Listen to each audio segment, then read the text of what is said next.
আজকে আমরা জানবো স্বপ্নে আকাশ দেখলে কি হয়। চতুর্থ আকাশ যদি কেউ দেখে বাদশার গাম্ভীর্যতা অর্জন করবে অথবা রাজদরবারের কোনো কঠিন কাজের মধ্যে সে নিযুক্ত হবে। চতুর্থ আকাশ এটা সূর্যের পরিভ্রমণ।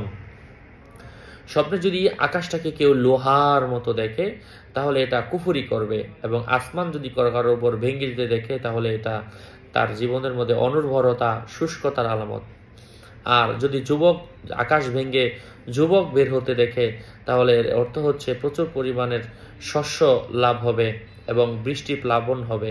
হায়েনা প্রাণী বের হতে দেখা জুলুম এবং অন্যায় অবিচারের সম্মুখীন হওয়ার আলামত। যে ব্যক্তি স্বপ্নে আকাশের দরজা বন্ধ হয়ে গেছে দেখে বৃষ্টি কমে যাবে, আর দরজা খোলা দেখলে প্রচুর বৃষ্টিপাত হবে। আর যদি স্বপ্নে আকাশ হারিয়ে ফেলতে দেখে কোনো মহৎ কাজের কাছাকাছি হবে, তবে তাতে সফলতা অর্জন করতে পারবে না। যদি কোনো রাজা বাদশা স্বপ্নে আকাশের দিকে নজর করতে দেখে ওই দৃষ্টি পূর্ব দিগন্তে হয় তাহলে এটা সফরের আলামত বোঝাবে, আর এটা দ্বারা কখনো বিশাল রাজত্ব লাভের সম্ভাবনা বোঝায়।